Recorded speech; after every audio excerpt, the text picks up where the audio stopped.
Donald Trump, thank you so much for joining us today. It's only a few days after the re-inauguration of President Obama.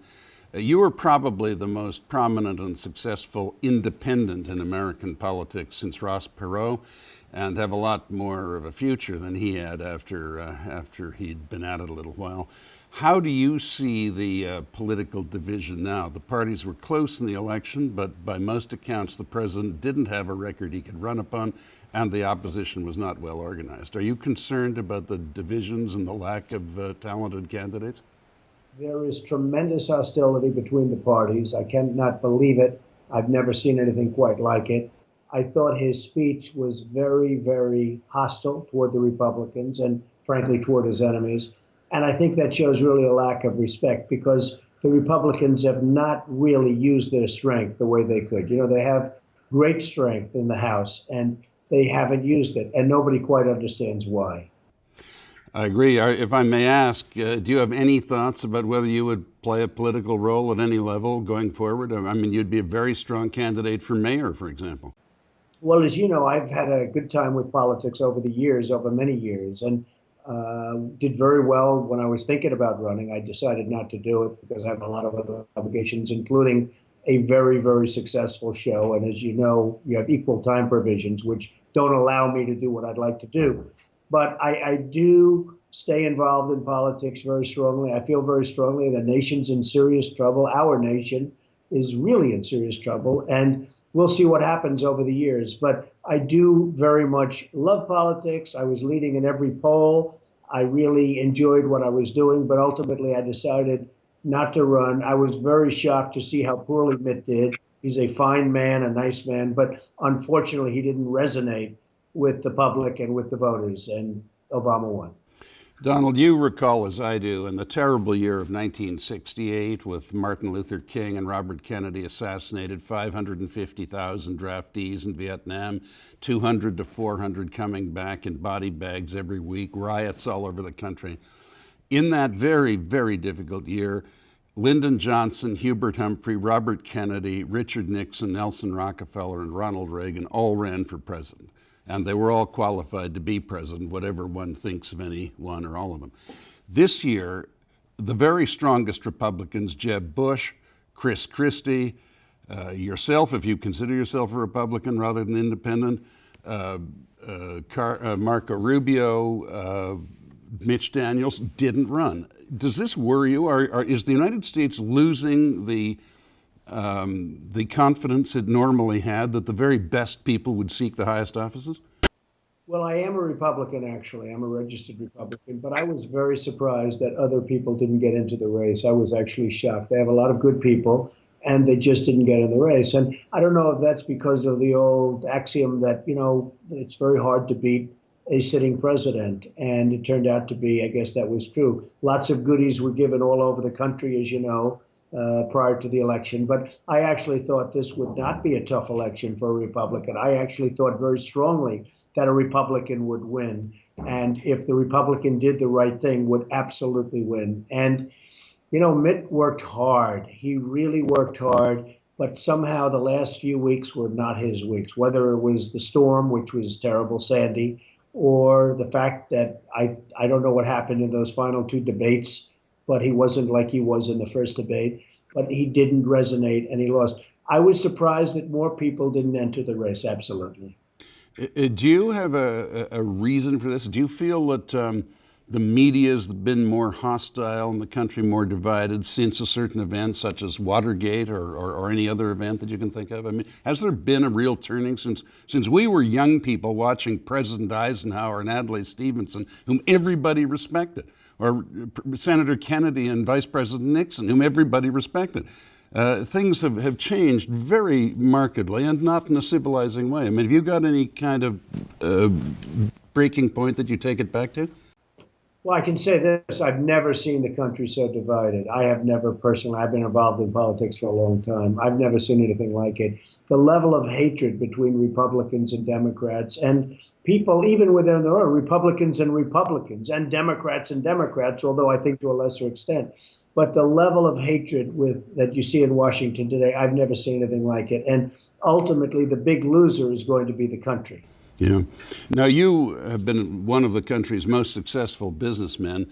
You've watched as a prominent citizen while the $10 trillion of deficit that accumulated in 232 years of American history up to 4 years ago has grown from 10 trillion to 16 trillion in just 4 years. And of course, most of the Treasury issues now aren't really sold at arm's length, and the interest rate on them isn't representative of a free market. It's just sold to a 100% subsidiary of the Treasury, the Federal Reserve, which pays for it by clicking over notes by email as if you and I were exchanging emails. And it's a shell game. It isn't real. Now, how concerned are you that this whole thing is going to blow up fiscally? Well, it could happen. I mean, the 16 million that you just said is actually going to be 17 trillion very soon. And we're going to have $21 trillion, numbers and names that you never even heard. You never heard the name trillion. You never heard that word before. And now it's a commonplace word. Yeah, things could blow up, and it could be very ugly for a long period of time if they don't get things straightened out. We have a chance right now to get things straightened out. If they don't get things straightened out very, very quickly, you're going to see a blow up. There's no question. It's inevitable. Now, you know many of the leading members of the New York business community. A number of them are seriously consulted by the administration, are they not? It's true, 100%. Yeah. So there is some input, despite the ambiguous and complex relationship between the administration and Wall Street and the polemical excesses that administration spokesmen frequently engage in at the expense of Wall Street. At least they listen to Jamie Dimon and people like this, don't they? You would think so. They've been close. There's a relationship, but it doesn't seem like it. I mean, Obama ran a campaign, the rich against the poor. Now, if you're talking about voters, there are far more poor people out there. It's a pretty good campaign. And the Republicans did nothing to quell that. It was a storm, and they did nothing to quell it. So I do think there's a relationship between some people and the president, but you wouldn't see it based on the rhetoric and based on the speeches and based on actually the actions. You don't see it. You made some very imaginative proposals about foreign policy and how American intervention in the Middle East could in fact be paid for by petrostates. It could have been paid for by Kuwait, and to a degree it was by Kuwait. But as you said, Iraq could have paid for it. And the United States could have increased Iraqi oil production and even paid itself in oil. It took all the stick in the world for doing it for oil, for going in there for oil, and didn't get a barrel of oil out of it. How do you feel about the Iranian nuclear program and what the United States should, if anything, do about it? First of all, what you said about Iraq is true. We spent $1.5 trillion on Iraq, and we got nothing for it. Zero, as far as I'm concerned. And that will blow up anyway. And frankly, at a certain point, unless something happens at a bigger level, Iran's going to take over Iraq. Iraq has the second largest oil reserves in the world, which a lot of people don't know. We got nothing. We spent all this money and all those lives, more importantly, and we got nothing out of it. And it's just going to blow up, and people are having a good time spending all that money right now. So I always said we should, at a minimum, pay ourselves back by taking the oil reserves, some of the oil reserves, and maybe more than pay ourselves back. And nobody picked that up. I guess you're the only one. I mean, there aren't too many people that actually picked it up. But I say it very loudly. We left Iraq like a bunch of dummies. To the victor belong the spoils. We left Iraq, in the old days at least, and nothing happened. We got nothing except criticized. And in fact, I heard recently in Iraq, they said, we want the United States to come in and pay us reparations, pay us money for having done this to the country. Well, that's interesting too. But I felt always, why aren't we taking the oil at least to pay us back? As far as Iran is concerned, I mean, right now, nobody knows what's going to happen. Are they making nuclear? Are they close to nuclear? It looks like they probably are. Something should happen. I think it's very dangerous for the world to have Iran have nuclear capability. I think it's very, very dangerous for the world. Would you have any confidence that this administration will do anything to stop it? Well, it's not looking like that, and it's a very complicated problem, but it's not looking like that at this moment. Now, the different economic sanctions that we're doing, I think that's good. I think they could be tightened and maybe made stronger, but it doesn't seem like at this moment a lot of things are happening with respect to Iran. Certainly does not. And if Iran gets nuclear weapons, the Egyptians, the Saudis, and the Turks will, and eventually dozens of countries will. Now, to some degree, this disarmament regime has been a fraud, of course, because the Non-Proliferation Treaty just perpetuates a club for the nuclear powers. But the people we don't want breaking into the club are countries that are apt to irresponsibly use the weapon. Well, I think if you look at it, Obama has been the worst foreign policy president perhaps in the history of this country. And yet, when he was running, he was saying, well, he has the foreign policy experience. And, no matter how you cut it, you look at what's happening in the Middle East, every country is exploding. We no longer have friends. We don't even look at Libya. Take a look at what's happened with Libya. It's incredible. We help them out, and then you see what they do to our ambassador and others. It's incredible. So we have no relationships. We have no power, and we have no respect. I mean, they do not respect the United States. And the Middle East is a tinderbox. It's ready to blow. I really believe he's the worst in terms of foreign policy, the worst that we've ever had as a president. Do you think this could backfire against Mrs. Clinton if she seeks the nomination in 4 years? I think it could. I think it could. She's a friend of mine. I like her very much on a personal basis. Bill Clinton's a friend of mine. But it could. It absolutely, I would imagine their opponent, whoever that may be, both Democrat, you hear so much about Biden and others, will be using a lot of the things that have happened because as Secretary of State, there's a great responsibility. So it could. I think she probably looks like she's somewhat of a lock to get that position, assuming she wants it in terms of running as a Democrat. But certainly this could blow up and not be good for her. Would you tell me a little about your own plans? What are you chiefly busy with right now? Well, I just bought Doral Country Club fairly recently in Miami. Miami is a very hot place. And a while ago, I signed a contract and I closed on it a few months ago. And it's a fantastic job. It's 800 acres in the middle of Miami. It's just a fantastic job. Oh, I've been there. It's a lovely place.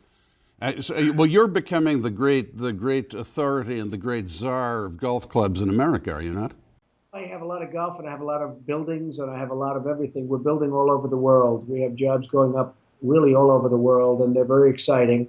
Doral is just the most recent one. I loved it because the acreage is so amazing. To have that much acreage in Miami is unheard of in a great location. So that's going to be terrific. And we're doing a lot of other great jobs. It reminded me from descriptions of the Irvine Ranch in Greater Los Angeles. It was just a tremendous parcel of land in a big city.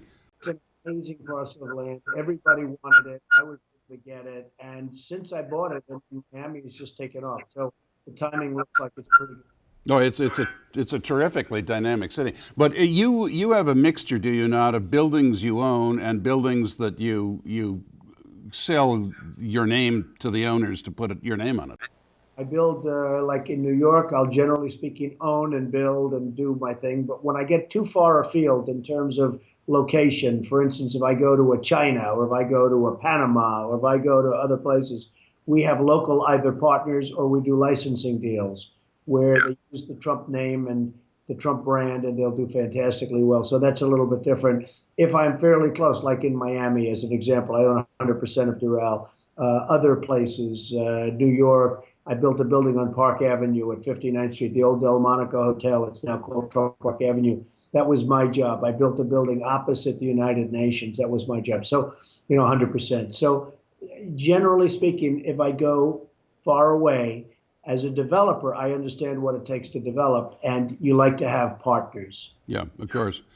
Could I ask you just a couple of personal questions? Who, apart from your father, whose business you greatly expanded, who were some of the inspiring figures in your career as you moved steadily from strength to strength through different fields? Well, I mean, I can't say aside from because my great mentor was my father, Fred Trump. He was a builder in Brooklyn and Queens, and I learned a lot from my father about building and negotiating and lots of other things. But, you can pick the paper every day and you can read about people and learn things from people that are currently great entrepreneurs. I've always liked Jack Welch. He's a friend of mine. He's a great guy. He did a fantastic job with General Electric. And pretty good golfer, too. He's a good golfer. There are many others. I mean, you have many, many great people that you can watch, and that's both politically and also from the standpoint of entrepreneurship. Well, from amongst the political leadership that you've known, who were the ones that most impressed you, including foreigners, if you're minded to? Always loved Ronald Reagan. I thought he was terrific. I thought he had a great tone. I mean, he had a conservative philosophy like I do, but it was beyond that. He had a great tone. You looked at him and you said, there's our president. And we don't have that tone today.